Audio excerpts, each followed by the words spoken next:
नमस्कार विद्यार्थी मित्रांनो.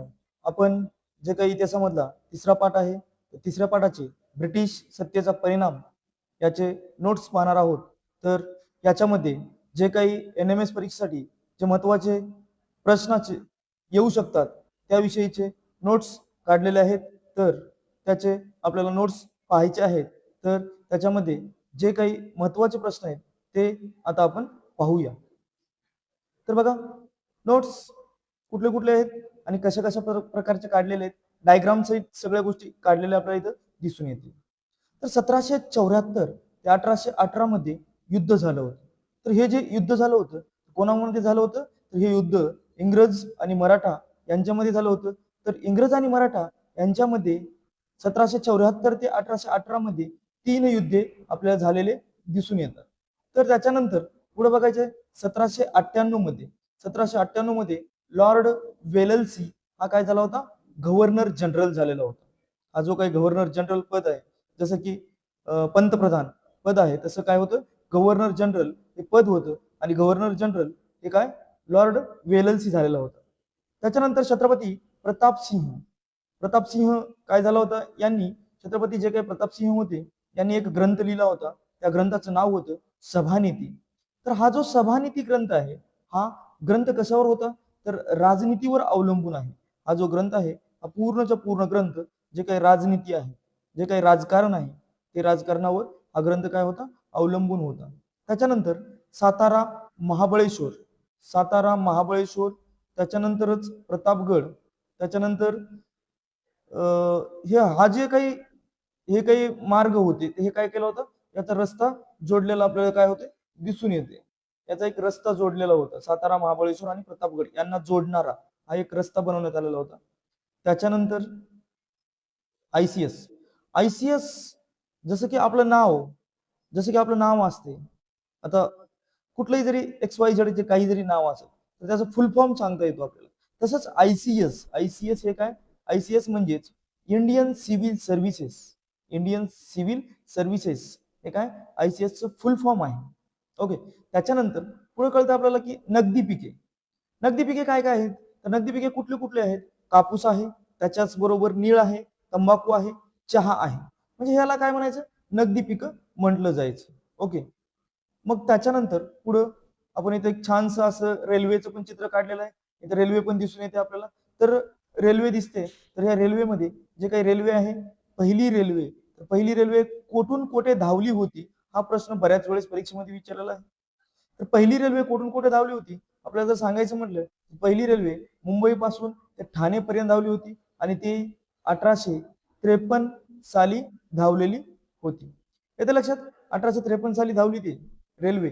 त्याच्यानंतर पुढे बघायचंय, पुढे आपल्याला दिसतंय पहिली कापड गिरणी. जे काही कापड गिरणी आहे, पहिली कापड गिरणी कुठं, तर पहिली कापड गिरणी कावसजी नानाभाई दावर यांनी सुरुवात केली होती. पहिली जी कापड गिरणी आहे कोण सुरुवात केली होती, कावसजी नानाभाई दावर यांनी मुंबई या ठिकाणी पहिली कापड गिरणी सुरुवात केलेली होती. त्याच्यानंतर बघा, स्टील स्टील आणि पोलाद कंपनी स्टील आणि पोलाद कंपनी जे आहे, स्टील आणि पोलाद कंपनी सुरू केलं होतं कोण, जमशेदजी टाटा यांनी केलेलं होतं.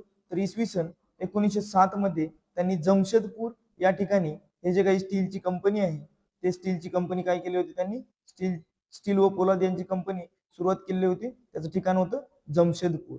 ओके. त्याच्यानंतर पुढे बघायचंय 1829 मध्ये लॉर्ड बेटिंगने काय केलं होतं, एक कायदा केलं होतं. तो कायदा म्हणजे कशाचा कायदा होता, सतीबंदीचा कायदा होता. पहिलं काय प्रथा होती, की जर समजा एखाद्या एखाद्या महिलेचा पती म्हणजेच नवरा जर वारला तर तिला समाजामध्ये जगण्याचा अधिकार नव्हता. मग हा जो कायदा आहे, लॉर्ड बेटिंगने काय केला होता, मोडून काढलेला होता. तर त्या महिलेला काय केलं जायचं, जिवंत राहण्याचा अधिकारच नव्हता. त्याच्यामुळं हा कायदा काय केलेला आहे, मोडून काढलेला आहे. त्यांचं नाव आहे, कोण मोडून काढले कायदा, लॉर्ड बेटिंग यांनी मोडून काढलेला कायदा. त्याच्यानंतर 1856 मध्ये लॉर्ड डलहौसीने विधवाला पुनर्विवाह करता यावं असं लॉर्ड डलहौसीने हा पण एक नवीन निर्णय घेतला, की विधवा जरी झाल्या तरी काय झालं, तर त्यांना पण जगण्याचा अधिकार आहे आणि त्यांना पण काय करता आलं पाहिजे, पुन्हा जीवन जगता आलं पाहिजे. त्याच्यामुळं विधवांना पुनर्विवाह करण्याचा त्यांनी काय केलं, निर्णय घेतलेला आहे. नंतर बघा लॉर्ड मेकाले. लॉर्ड मेकाले जे होते त्यांनी काय केलं होतं, शिफारस केली होती कशाची, तर 1835 मध्ये आपला जो काही इंग्रजी विषय आहे, हा इंग्रजी विषय भारतामध्ये काय शिक्षण म्हणून सुरू झाला पाहिजे, इंग्रजी विषय भारतात शिकवला पाहिजे, हे कोण केलेलं होतं, लॉर्ड मेकाले यांनी इंग्रजी सुरुवात केलेली आहे भारतामध्ये. ओके, त्याच्यानंतर पुढे बघायचंय 1857 मध्ये, 1857 ला एक विद्यापीठ, 3 विद्यापीठ चालू झाले होते. कुठं कुठं, कोलकात्याला एक झालं होतं, मुंबईला झालं होतं, मद्रासला, त्यालाच आपण चेन्नई पण असं म्हटलं जातं. त्याच्यानंतर पुढील घटना कालानुक्रमे लावा. कालानुक्रमे म्हणजे त्याचा काल कसा कसा होता, जसं की आपण चढता क्रम उतरता क्रम म्हणतो, त्या पद्धतीनं आपलं काय करायचं. पहिलं काय झालं, तर पहिलं त्याच्यामध्ये सालबाईचा तह झाला होता. तो झाला होता कधी, 1782 साली सालबाईचा तह झाला होता. त्याच्यानंतर वसईचा तह 1802 मध्ये वसईचा तह झाला होता. त्याच्यानंतर दुसऱ्या इंग्रज मराठा युद्धाची समाप्ती, जे काही दुसऱ्या इंग्रज मराठा युद्धाची समाप्ती होती, ती समाप्ती झालेली आहे. त्याच्यानंतर सतीबंदीचा कायदा, सतीबंदीचा कायदा, जे काही सतीबंदीचा कायदा होता ते 1829 मध्ये सतीबंदीचा कायदा झालेला होता. तर हा व्हिडिओ आवडला तर व्हिडिओला लाईक करा, शेअर करा, कमेंट करा आणि व्हिडिओला जास्तीत जास्त शेअर करा. त्याचबरोबर असे नवनवीन व्हिडिओ पाहण्यासाठी चॅनलला सबस्क्राईब करा, म्हणजे तुम्हाला ह्या नोट्स वगैरे सगळ्या गोष्टी भेटून जातील. ओके, धन्यवाद.